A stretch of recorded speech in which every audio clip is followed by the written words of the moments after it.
Welcome to the Zelos podcast. I'm your host, Rocky Snyder. This week I've got Brian Hill in the house. He is a physical therapist, CSCS, but we're not going to talk sports. We're talking mountain climbing to the extreme, guiding a blind Navy veteran to the summit of Mount Everest.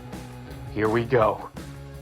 This week in Zealous, it's just going to be a little bit different. I do have somebody that is a physical therapist and CSCS, but the story is not around professional sports. It's going to be completely different. Brian Hill is with me today. And I got to say, the first time I met Brian, he walked into my training facility in Pleasure Point in Santa Cruz and introduced himself. He'd just come into town from Florida, and he had heard about these long distance paddles that we had been a part of, that I had been a part of, where you paddle on a prone board, either on your belly or on your knees, just using your arms, and go from Santa Cruz across Monterey Bay to Monterey, which is just shy of 30 miles. And so he wanted to learn more about it. And of course, now that I know this guy more, that's kind of like a warm up for him and what he does in his life. So we're going to talk all about it. Brian, welcome to Zealous. We're going to get underway, but just first, hey, thanks for being on. Hey man, thanks so much for having me on. It's funny. I'm glad you remember that day because I definitely remember it as well. And I'm pretty much an introverted guy, so it took a lot for me just to kind of step out and just come into town and just walk into Rocky's functional training, or is it Rocky? Just Rocky. We've changed it. Yeah, we've changed it so many times. We'll call it Rockies, but yeah. I remember walking in that day. That was probably about 6 years ago or so, and I'd heard about what you guys were doing with the crossing, and I was like, all right, I just got to get out there and get in with the right group of people. So it's kind of funny to see where it's come across the last 6 years. What if I hadn't done it? Maybe. Are you doing it this Saturday? Because it's coming up. This will be my first time in five years, I think, that I haven't done it. So my toe, I had an amputation on my toe from the story we're about to talk about, and it's been 5 weeks since the surgery, and my wound is still not closing. So yeah. So hopefully it closes soon. But yeah, I just can't get in the water, so no run the risk of infection and everything. Oh well, yeah, we won't talk about the swell that's hitting right now either, because it'll just be rubbing salt in the wounds. But I mean, I do remember that first day we met, and then we started talking about the paddling, and it happens where people are, whether they're surfers or they're stand-up paddlers or whatever, they hear about this event of paddling, basically more than a marathon. And of course, any ocean's shark infested, so I don't have to bring that up. But over the deep canyons and all that, it's pretty gnarly with the way the weather can turn. But so I was kind of feeling you out at that moment, going, okay, well, obviously this guy looks fit. I mean, have you done any paddling? And you just casually mentioned, oh yeah, I've done a paddle. Was it from the Bahamas to Florida?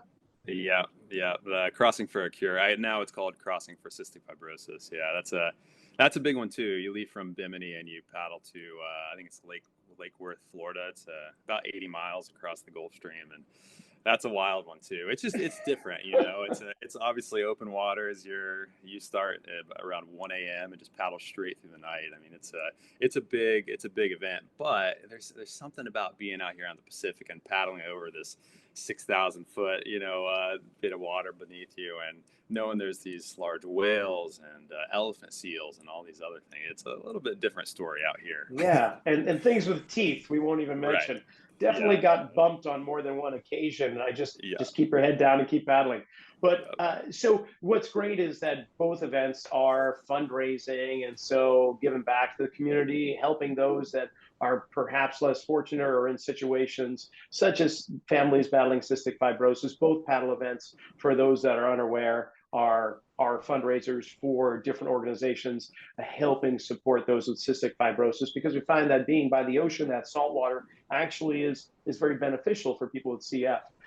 And this particular organization that's getting ready, by the time this podcast airs, they will hopefully have already done the crossing on September 23rd, Saturday, provided that the weather is right and conditions are good. But to date, it's been over $500,000 raised, and started back in about 5 or 6 years ago. So pretty remarkable. But you take it even one step further. Like the reason why I have you on, aside from you being just hard as nails and a go-getter and a total adventurer, is that you formed Sightless Summits. You and Yes. a buddy of yours formed this group to take a gentleman to the summit of Mount Everest this year. I want to know all about it.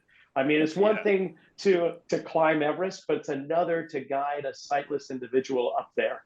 Yeah. So how did this all begin?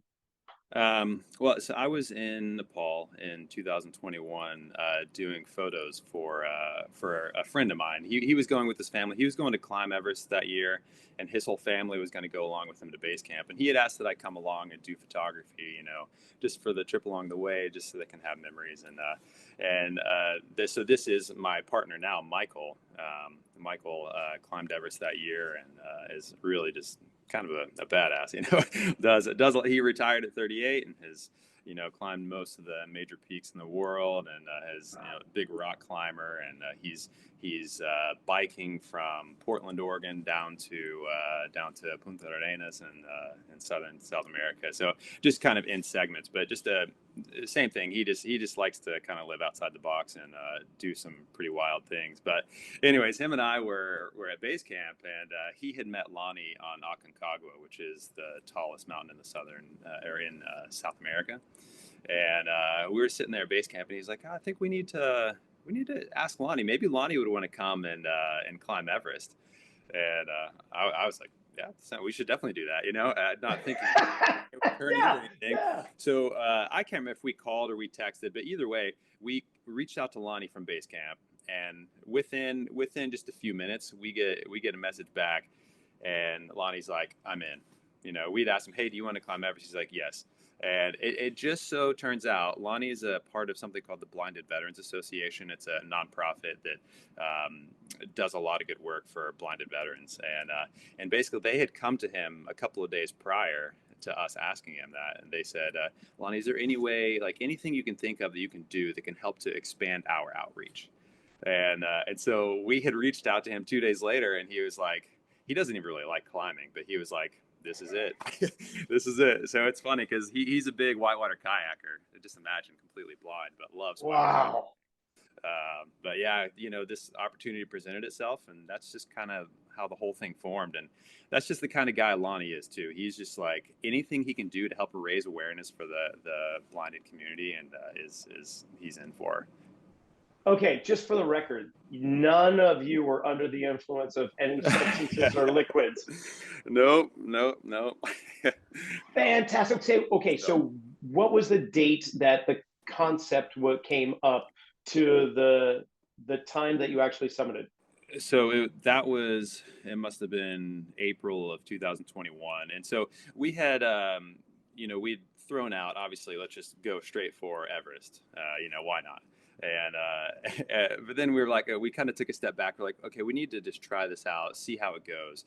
So we put Denali on the calendar, in which Denali is arguably one of the toughest of the 7 summits. It's very challenging, not much support. You don't have Sherpas, you don't have porters, none of that. It's just you're carrying loads forward, dropping them, coming back. I mean, it's much I don't say more challenging, but so we decided to do that, and we did that in 2022.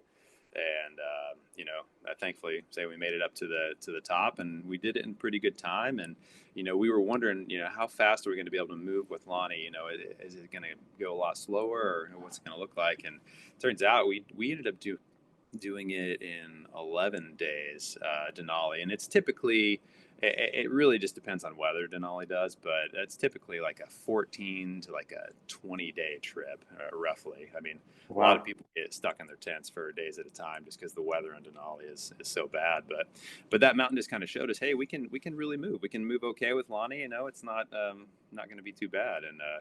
And yeah, so that kind of pushed us on to Everest, and ultimately we did Everest, but the whole goal of Sightless Summits is to do something called the Explorers Grand Slam. So it's the tallest mountain on every continent, and then it's skiing to the North Pole and skiing to the South Pole. Oh, just those things. That's it. Oh my God. Just those things. Yeah. So Yeah. it's 6 peaks, or are you also That climbing the it's highest peak in Antarctica? so that all right. So that is what we're fundraising for right now. It's kind of coming down to the line. We have to actually have the money by September 23rd, and we got to have another about $75,000. So it is not looking likely that we're going to be able to go this year to Antarctica.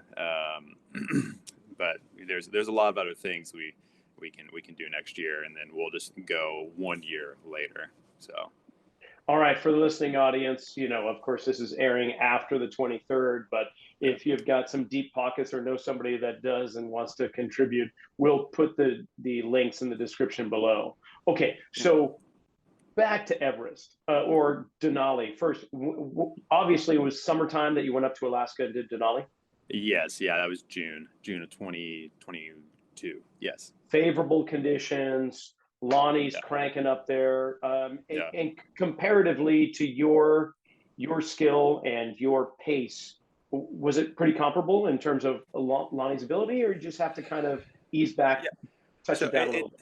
it depends, on the terrain, obviously. Like when you fly in to the Hilton Glacier in Denali, you land, and you're basically on just wide open snowy terrain. It's all crevasses everywhere. It's glaciated, so but it looks like a nice just kind of football field. You can just walk across, and you never know if it's an inch of ice you're walking on.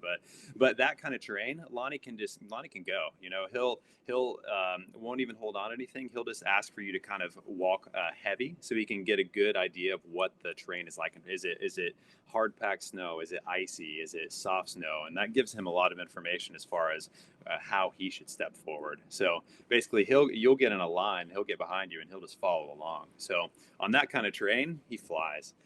When you get a little bit more technical, like on Denali, there's it's called the head wall above 14 camp, and then something called 16 ridge. A little bit more hairy, there's a drop off on both sides. The head wall, a little bit more technical. You got to put your feet in specific places. That area, we move a little bit slower for sure. But for the I most would part, imagine. though, he can go. So. So, Brian, there aren't too many mountains in Florida as far as my geography Yeah. recollection goes. So, what kind of experience have you had with mountaineering, mountain climbing? Yeah, so I grew up. I grew up in Tennessee, kind of right on in Knoxville, right on the Great Smoky Mountains. There's mountains there. It doesn't look anything like the Sierras, nothing like the Rocky Mountains. So I did a little bit of rock climbing when I was younger, but a ton of backpacking. But obviously nothing that really got me into high Himalayan peaks or anything like in the Rockies. And then obviously went to PT school in Florida. Yeah, there's not really. They have mountain biking there, which is hysterical. But but it's actually some really great mountain biking in Central Florida. If you didn't know that, it's really fun. But I did so not know that. my climbing and mountaineering kind of came about whenever I moved out to California. So I guess that was probably about 7 or 8 years ago. I moved out and I was like, oh, I want to do, let's go climb Mount Whitney. So we ended up going to Whitney, and I failed horribly, absolutely horribly. Oh, really? So I had been in Bali for 2 weeks prior to that, and I had just been surfing and not really doing much of anything.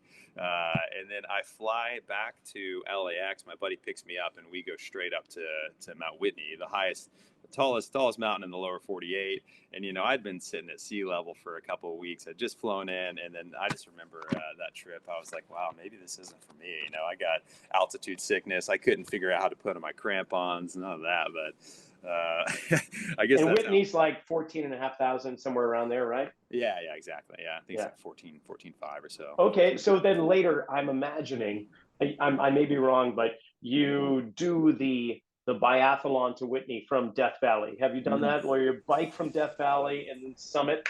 Yeah, and so Of now course you did. Of course. yeah, now I've climbed Whitney probably 6 or 7 times, I guess. But yeah, that time you're talking about, we did the kind of the famous Badwater Ultra the run, which is I'd like to try that at some point, but that's pretty insane. So Oh, it's about 135 miles running from Badwater Basin, lowest point in the lower 48, to to actually the Whitney portal. The official race ends, but I think some people will kind of keep going to try to hit or the highest point in the lower 48.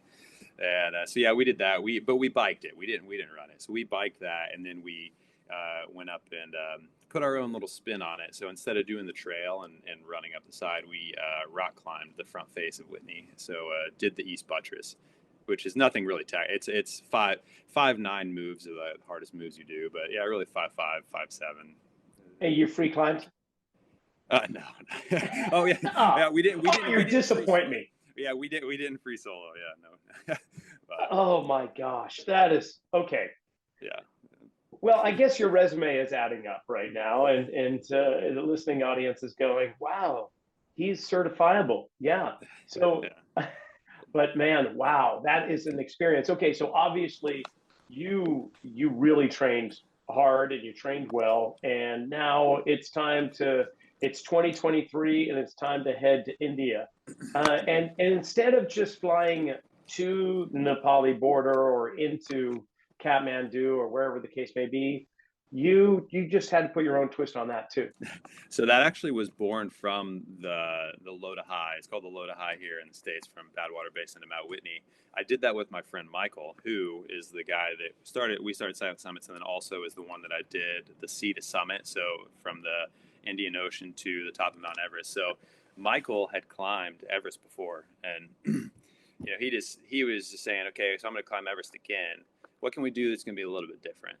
And I was just like, oh, why don't we just bike there from the ocean? I was kind of throwing it out there, just brainstorming some things. And a lot of you throw stuff like this out to, and they're just like, no, that's ridiculous. But then your friends are good friends when they're just like, yeah, let's do that. So the wheels just started spinning, and logistically, it was a big ordeal to kind of get everything set up to do it. But so ultimately, the idea was born we called it a Sea to Summit. So biking from the Indian Ocean through eastern India to the base of Mount Everest, and then climbing to the tallest point in the world. So. And how many miles are we talking from sea to like the Nepali border? To the Nepali border I think the Nepali border was about 550 miles or so. The ride is not that long. When you look at like touring, guys, ride across the U.S., ride from North America to South America. Ultimately the ride was 700 miles. It seems that like a long time, but it's really not that far. It was over the course of 12 days, and the ride through India was flat as can be. We were there during monsoon season, but it was flat as can be. We'd run into some rain and everything, but the part through India was kind of relaxing. It was just every day we'd ride, 70 to 100 miles or so, and it's kind of that's what we did. You just wake up, you go ride, you stop for lunch, you keep riding. But I imagine there weren't too many asphalt roadways. It's probably all just really tamped down dirt, or am I wrong? The roads in India were so nice. We couldn't believe it. We couldn't believe it. There was one section of about 40 miles that was just horrible roads that you would think of, just all dirt and wet. But yeah, for the most part, the roads were very nice, and we weren't in very urban areas. We tried to pick the most rural areas we could ride through, honestly, to try to avoid traffic, because India is so populated, and traffic there. I remember we landed in Kolkata with our bikes. We put them together in the airport, and imagine that scene. Two white guys here, and we're just like putting like these crazy bikes, and we had a whole mob of people all around watching what we were doing. But I remember riding out of the airport into the traffic, and I was like, "What did I get myself into?" There's no order. It's just go do whatever you want. Cars going every which way, mopeds. It's pretty crazy. Well, then I imagine when you get out to the rural area, and the mobs that met you at the airport aren't going to be much different than these villages. You must have been received pretty well, or like aliens from another planet. What was that like? Aliens from another planet. That's 100%. I've never ever had the feeling what it would be like to be famous or a movie star or anything like that, and I definitely felt it there. It was really amazing. We did not see one other white person throughout all of India the entire time. after we left the airport, and we didn't see one other white person. It was really, cool to be the minority and just kind of see the flip of that. Most people, we didn't meet many people that spoke English at all. But I tell you what, though, I mean, there were three specific times I thought I was about to get mugged. We'd just be riding along, and a car would pull up to us and push me off the side of the road. Like, and two guys got off and they ran around to me, and they hold up their phone. They're like, selfie, selfie, selfie. This happened more than once. And we rode up to one where they built a barrier. They put their arms together across the road so we couldn't ride through because they wanted to get photos with us. It was such a surreal thing. Really, Wow. really interesting. And yeah, I guess, especially being in more rural areas, I mean, maybe they hadn't seen many white people before, or any at all. Yeah. Now, Lonnie wasn't riding with you. It was just you and Mike, right? No, we wanted to get Lonnie, but he has done tandem biking before, and he was just saying probably not the best idea because through India it was flat, but it's a different story when you get to the foothills of the Himalayas. That's it gets real at that point. But yeah, but I tell you what, the India ride though was really interesting. I'm talking about how we plotted it to be in rural areas, but there was one day.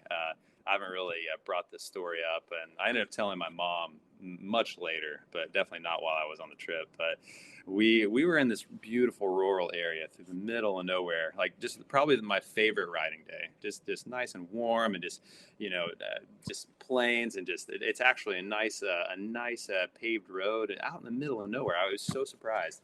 And near the end of the day, this car pulls up behind us, and they actually speak English. And turns out they're missionaries, and they were like, "Hey, can we take you guys to dinner?" And I'm like, "Oh, sure, yeah, sounds good. It'll be a good cultural experience." They were from this town called Dumka in India, and so we go to the hotel. They pick us up. We go out to dinner, and you could tell that they wanted to tell us something.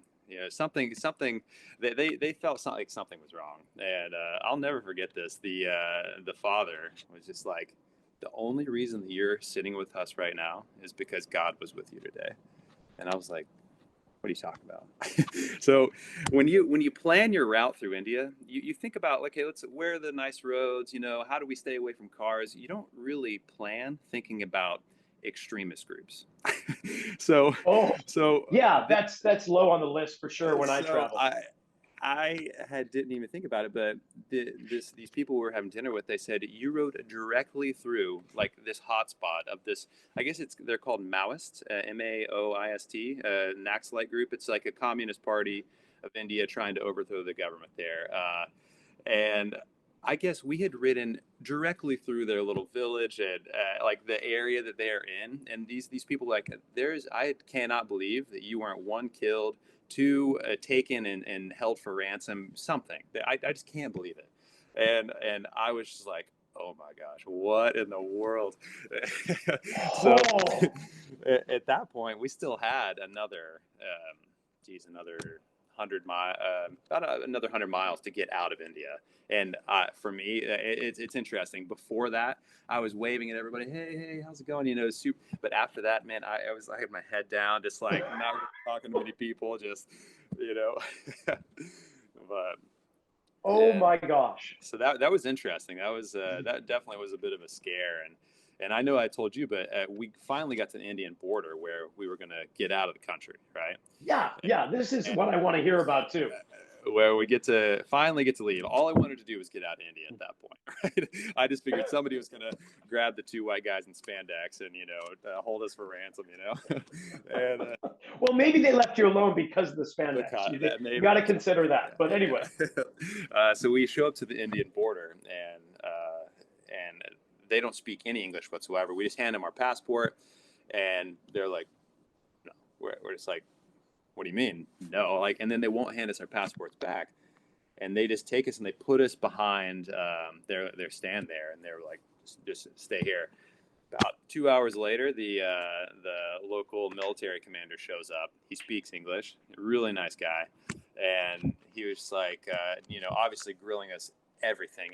Show me your flights in, show me everything about your passports, and he asked like our whole history from the previous 3 months, what we've been doing. turns out we were riding through a militarized zone. And it turns out it was a militarized zone because they were at war against these Maoist people. So they were trying to get their land back from the Maoist people. So he did confirm. He was like, "Yeah, I can't believe you guys weren't nabbed." This was the military commander. He said, "quote unquote, I can't believe you guys weren't nabbed." So, but anyway, So I think we should put a little email out to Google when it comes to like maps and navigation. They should probably include insurgencies or revolutions right, in their exactly, nav. exactly. Yeah. Yeah. Oh my gosh. So then what happened? So then he didn't let us cross. I guess this was only a border crossing for Nepali or Indian people. But he did. They took us back. He said, "Hey, you guys have to come to the military base with us." And we're just like, "What?" So they take us back to the military base. We spend about 10 hours there. And it's just the whole bureaucracy. This commander was talking to the higher up, who was talking to the higher up, just making sure that we were clear and good to go. Because they thought it was espionage. They thought maybe we were potential spies. I was like, we're just two guys out riding our bikes, like this guy. But they had to go through the whole bit and just make sure that we are who we say we are, and all we're trying to do is just ride our bikes to Mount Everest. And so ends up, they didn't let us cross there in the end. They were super nice to us at the military base. I mean, they gave us tea, food. I mean, they just had to go through their whole process, and ended up we had to get a shuttle about.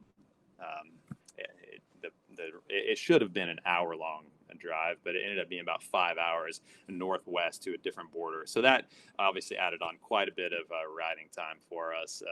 We obviously extended the bike ride just a little bit, but so Wow. yeah. So that was it. Finally got out of India the next day and into Nepal, and it was the change as soon as you ride across the bridge. It is such a different world. As far as the Indian people were extremely nice to us, but they weren't shy. People would bombard us. I mean, it wasn't rare to have 30, 40, 50 people all come up to you if you stop. If you stop moving, they're going to start congregating around you. And then when you get into Nepal, it was very much respectful and just kind of they would ask maybe to come up, but for the most part, you were kind of free to eat your lunch or whatever it might be. Like, nobody would really approach you. But Wow. Okay. So that in itself is a lifetime adventure, but it continues on, right? You yeah. connect with Lonnie, and then you start heading up to base camp one. I mean, there's several base camps for those that aren't familiar with Everest. I mean, you've got to acclimate yourself and climatize yourself, get you to thinner and thinner regions, and this takes Right. weeks. I mean, so yeah, give us the story from that point. Yeah, so finally finished the ride. We met up with a group of about 17 people, Wow. which was really interesting. We had invited along, like my parents came and my girlfriend's dad came. We had a bunch of friends that wanted to do the trek to base camp because that's a trip of a lifetime. It's amazing if you're somewhat adventurous and have any desire to see the Khumbu region, see the Himalayas, I would 100% recommend going to just do the trip to Everest Base Camp. It's about a 9-day trek in. You walk, not too far, maybe 5 to 8 miles a day. It's definitely a bit of a challenge because of the altitude. You're starting out around 9,000 feet at Lukla, and then when you make it to base camp, you're at 17,000. So you're up there. But it's a really nice trip because you're staying in tea houses along the way, and you get good food and just a good cultural experience and just absolutely incredible views. But so that at that point, the trip had really changed. Before it was just Michael and I kind of in the wild, and then we get to Lukla, and from there forward, you have all these foreigners, all the trekkers, all the people going to climb Mount Everest, and it was just a completely different trip at that point. But yeah, that's when it all started. That's when we met Lonnie, and we took about 9 days to get to base camp, and just kind of slowly working our way up and staying in tea houses.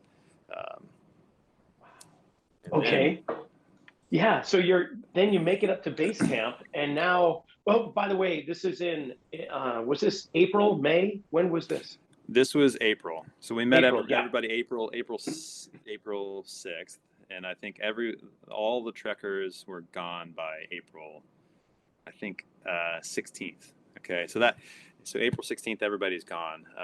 And so at that point, the real climbing begins. You know, all the trekkers leave. We're there, and like you're sitting at base camp, which is right at the base of Mount Everest. You know, you see the Khumbu Icefall, which is right in front of you, and it gets real. You know, it gets scary. I mean, that this year, there was a Nepali climbing team that every year there's a Nepali climbing team is kind of hired out to set the fixed lines to the summit. And really sad, but I mean, the season opened up this year with 3 Sherpas getting killed in the icefall. You know, it just kind of sets the tone. Man, this is real. You know, like Yeah. that we're in a place that's constantly changing, and it's not an environment where humans should really be, and not really for that long. But so yeah, that was around mid-April, and we had to do 2 rotations. So we climbed a mountain called Lobuche, which is 20,000 feet. And then we also did a climatization to Camp 3. So we touched Camp 3 without oxygen at 23,000 feet, and then came back to Everest Base Camp. So we were acclimated and ready to summit April 29th, or the last day in April. So we're And ready the cool to go. thing is, like, for the listening audience right now, I was able to follow along with your adventures because you did such a great job with social media and keeping everybody informed right from the time you.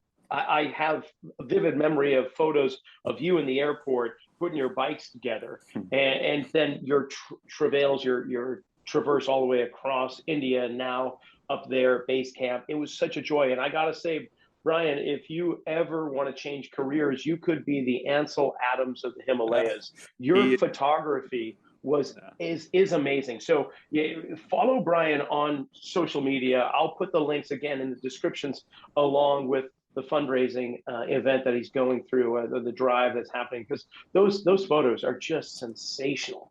So, what was it like to be at base 3 and without oxygen and just I imagine you're not moving a lot. You're trying to just kind of lay low. What was sleeping like? What was there a lot of headaches? What was it like? Yeah, I fortunately I didn't really get a headache the whole time. I had it was definitely a challenge to touch Camp 3 without oxygen, but I was for that day for whatever reason I was feeling pretty good. Nice. And what we had done for that rotation was we went to Camp 2 and then just woke up and just went up. You're on the Lhotse face at that point. It's like I don't know, 5,000 foot, just sheet of ice essentially. And Camp 3 is just situated right kind of in the middle of that face. But we made it up there, touched 23,000 feet, and I was feeling good. Lonnie was not feeling good, and that was kind of like oh man, let's see how this goes. But if I put out a lot of videos for Sightless summits and everything, but if you can kind of see, Lonnie's the kind of guy. Once you get to know him, he's not stopping. Like he is going to keep going. If you didn't know him, you'd be like, okay, this guy's done for. There's no way he's going to make it to the Everest summit, you know. But his drive to finish something, not for himself, and it's not pride, but his drive to finish things because he knows that the impact that it has on other people with disabilities is absolutely unreal. I mean, this is a country boy from Indiana. You talk about training in Florida, wherever else. He lives in Indiana. He's got like a maybe 100-foot hill outside. He'll just walk up and down it over and over. You know, he's a country boy. He's not your stereotypical athlete. You know, but he has that drive, that mental drive just to keep going. Wow. Yeah, there aren't too many people like that. But when you run into them, it's just amazing to just kind of almost kind of want to find out what's that all about. So okay, so you go from base 3, you're back down to base 1. You're feeling like you've got everything ready, and now it's just a waiting game for weather, isn't it? So that was the issue this year. It was wild. I talked about monsoon seasons in India. And the monsoons in India are the reason that people are able to climb Everest in the month of May. So these monsoons come in through the Indian Ocean, and they bring in these high winds, big storms that push the jet stream up higher, which lifts it off of Everest. So it's the monsoons that you want to open up the climbing window for Everest. But the issue was this year, weather was horrible. So we were ready to acclimate, or we were ready to summit by end of April. we didn't actually get to the route was not fixed. Nobody can climb to the summit until the route's fixed by that team that I was telling you about. The route wasn't fixed until I think May 14th of this year. So that left us. We were ready to go, and we're just hung out at base camp for 15 days.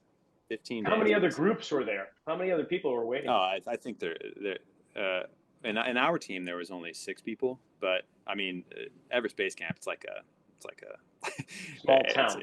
it's like a small town. It's a big production at this point. Yeah, I mean, there's a lot of people.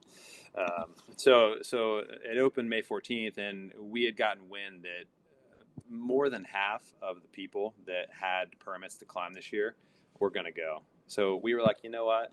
Let's wait it out, and let's hope there's another weather window.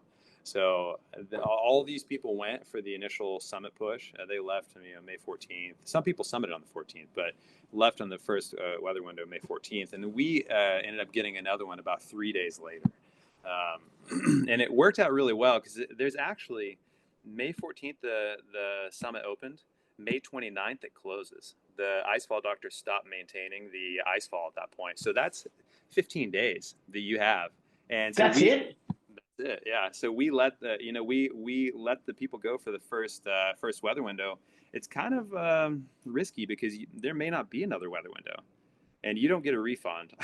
So it's that was part of it. We'd raised like $250,000 for this, and it's just because the weather doesn't work out doesn't mean you get your money back. So we were fortunate that there was another good weather window that opened up a few days later, but yeah, so then you had kind of asked, what's it like as far as sleeping and eating and everything. But, we left for our summit push on the 16th, and, base camp is very comfortable. I mean, you got every individual has their own big box tent with a little foyer in it. There's, like padded floors. I mean, it's very nice. There's espresso machines at camp. I mean, it's crazy. You leave there, you get up to Camp 1. It's very rustic, just tent and snow on a glacier. And then Camp 2 is actually pretty nice. We spent an extra night there. They had a cook tent there, that all the Sherpas had, they'd make us up some really good hot food. But above Camp 2, that's when things change. You get to Camp 3, which is situated right on the Lhotse face. And I'm talking like it is right on the side of the Lhotse face. I mean, when you step out of your tent, watch your feet, because if you trip whatsoever, you're straight down the side of the Lhotse face. Yeah, I mean, it's and then Camp 3, head up to Camp 4. You get to the South Col, and you sleep there. You essentially you get to the Camp 4, and you just lay there with your eyes open. The wind's ripping. It's just you're at 26. You're in the death zone now. Your heart's racing, anticipating your summit push the next few hours. So you just lay there and rest for about 5 hours. And Camp 3 to Camp 4 is no joke. I mean, it's a hard day. And we ended up getting up to Camp 4 around, I think, pretty late, around 6 p.m. or so. And then we left for our summit push for Everest 1 a.m. So we just laid in our tents. You just lay there. You don't get to really rest. They feed you some lentils and some rice, and next thing you know, you're up and at it again. I mean, I will say, anybody can climb Everest. It's you don't have to have technical skills. You just literally put an ascender on a fixed line and just work your way up. But I will say you've got to be able to push yourself, because it physically it's extremely demanding. I mean, there's just no stop. There's not much rest. And then with lack of sleep, there's often hallucinations that occur, right? So what was that? Did you encounter that? I did. No, I didn't. I didn't. Yeah, I didn't have any issues with that. I take diphenhydramine every day. Probably not good for me, but I'll take like ZQuil, basically just Benadryl. I take it just every night, just to try to knock me out so I can get some rest. But yeah, we woke up for summit push. 1 a.m. we start walking out of camp, and I tell you what, you're 5 minutes walk out of camp, and dead body is just laying right on the side of the trail. That's a good way to get yourself started for that day. Oh my gosh. It's like I said, it's very real. I mean, people push themselves to the absolute end, and I think that they push themselves so hard and they think when they stop they're going to be able to recover, but 28,000 feet, 29,000 feet, your body just can't recover, and you see these people out there, they've paid all this money, they've worked so hard to get to this point, and they just they'll push themselves to the ultimate red line and can't go any further, but then their bodies just don't recover, and So people just am die I in the right course. in understanding you weren't using oxygen to summit? Oh no, I use oxygen. I use Oh, oxygen. okay. Yeah. I use oxygen. And maybe if I was going back, maybe I would try without oxygen. But I don't know. Maybe I don't really care to say, oh, I did it without oxygen. For this year, especially though, like with Lonnie, it's like the ultimate goal is like, let's get Lonnie to the top, and I'm going to do whatever I need to do to help assist in that. So without not using oxygen, probably would have, it could have knocked me out, and then I can't even help Lonnie out. So. Yeah, yeah. Okay, so you began your summit at 1 a.m. What time did you actually reach it? Uh, so I talked about how we move pretty fast generally. This was a slow day. This was really It slow. was. Most people get to summit around sunrise, and you'll see this like really cool shadow of Mount Everest in the valley.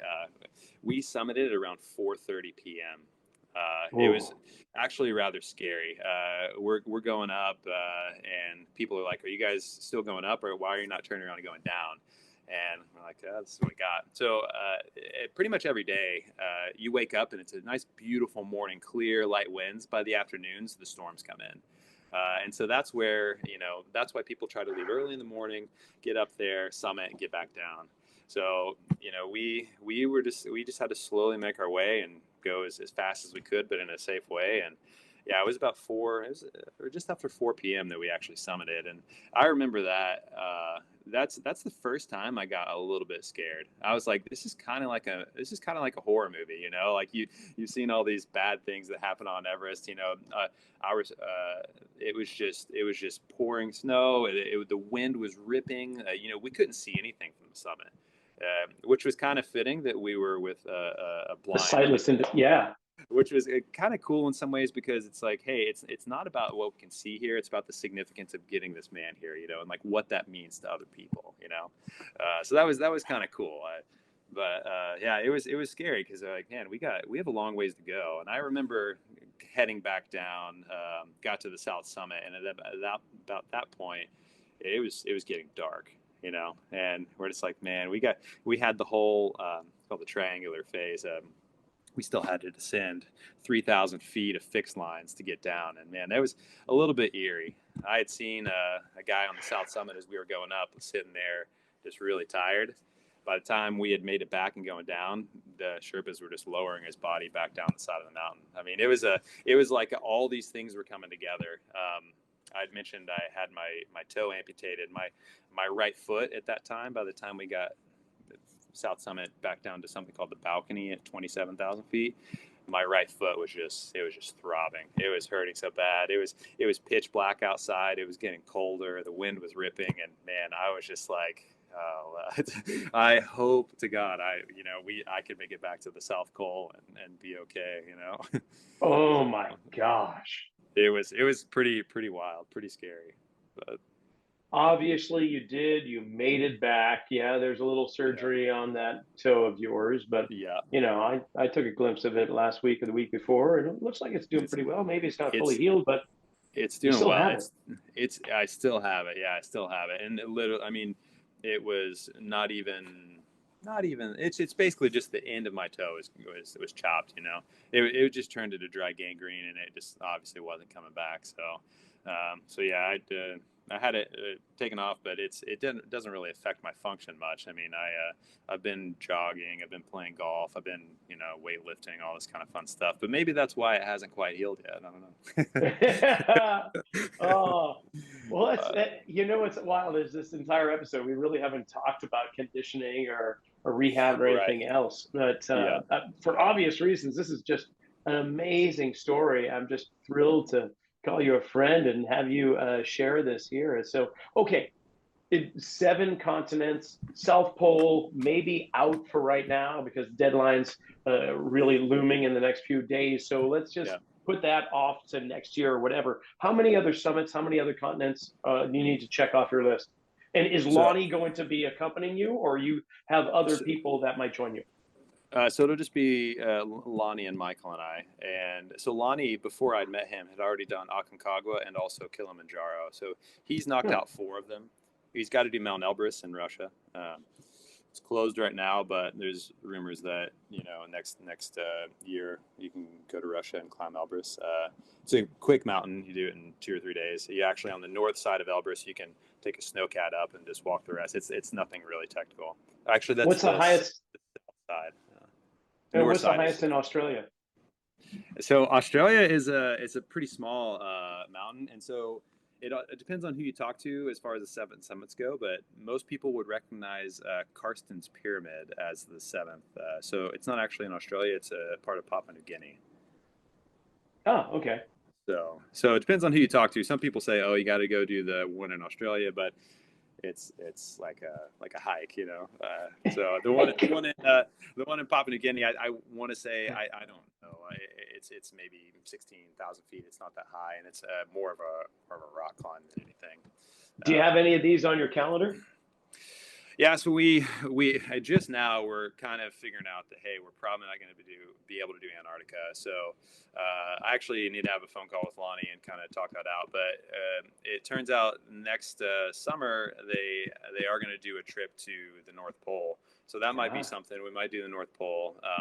Karsten's Pyramid has been closed for a long time due to tribal issues in Papua New Guinea. So that's been closed for like 2 years now. So there's not really much left that we can actually do. We did completely shift gears. We've just been throwing around the idea of getting Lonnie to climb. It's called the regular route on Half Dome. So it's the kind of the northwest face of hmm. Half Dome, about 23 pitches, and no blind person has done it, and he's really wanting to do it. So there's some talk that maybe we'll try to get that knocked out here soon. Wow. And that gets up to like a 510 or what? Yeah, it depends on my route. I think, I wouldn't lead it. I might even have to aid climb some of it, but I think 510 A moves, so Yeah. nothing too bad. But yeah, Ooh, uh, still pretty technical. But yeah. then So again, you don't have to if you are visually impaired, that feeling of looking down necessarily and yeah, it isn't going to right, be there. But with the yeah. North Pole, though, I'm curious. Like, are you starting to sketch out like where would you enter it from Canada? Or would you enter it from a different area? I actually don't know that much about the North Pole. That's probably the one that I've looked at the least. Uh-huh. But we're in good hands. We work with a guy named Ryan Waters. He owns a company called Mountain Professionals, and Ryan is one of it's less than 10 people in the world that's ever done the Explorers Grand Slam, but he's done it completely unsupported. So he was the last person that did the North Pole completely unsupported. Some crazy distance, and he was pulling. It was him and a friend, Eric Larson, and I think they were pulling like 150-pound sleds just to make it through. There's actually a really good Animal Planet did something. It's called Melting: The Last Race to the Pole. It's a 2-part series, and it's done really well on Ryan and his buddy Eric. But so he's the one that's kind of setting all this stuff up for us anyway. So he's got us covered on that. But so I'm Yeah, not sure. sounds like you're surrounded by a really solid team. So, Yeah. for a listening audience that wants to get more in-depth information or just see those amazing photos of your journey to Everest, like what's social media? Where can they go? And then also, if you've got yourself some type of fundraising website where people can contribute to the South Yeah. Pole, how do they do it? So for one, all donations are tax deductible as we work with the Blinded Veterans Association. 5% of all donations go to the BVA to help with outings for blinded veterans to go do things that Lonnie does, get out to kayak or get out to rock climb. They go turkey hunting. There's all these things that you're like, wow, I can't believe a blind person does that, but they do it, and it's amazing to see. Yeah, everything's tax deductible. donations could be made through our website. It's www.sightlesssummits.com. And that just gives a lot more information on what we're all about. There's a lot of videos. I've made a few videos, especially from Everest, that are on there. So if you want to watch, from our base camp to summit push and all that, that's available there. But tells just a little bit more about Sightless Summits. And ultimately, our mission is to help inspire others with disabilities, just to continue pushing the boundaries of life. Like Lonnie, most people would say he this is a blind man. He can't be on top of Mount Everest. He was on top of Mount Everest, and it happened. So the body is so incredibly adaptable, and we're able to do so much more than we think we can if we just kind of push at it. So our goal is to help inspire other people to do that. So yeah, if you like what we're doing, then yeah, we'd really appreciate it, because everything is kind of self-funded. We're trying to just raise money for everything. But so Sightless Summits on Instagram and Facebook. And then for like my photography, I don't have a website or anything. I'm just kind of an amateur. But yeah, you mentioned Ansel Adams. He's definitely somebody I looked up to. But yeah, you could find some of my photos on Instagram, and it's at bhill117. So got a lot of. I'll put those in there. And then, this next year, if you're not summiting or heading somewhere completely outrageous during the months of April and May, because this year, while you were summiting, we were a little bit more tame, but we were doing the Ride a Wave program, which I don't know if have you ever come down and Ride a Wave before?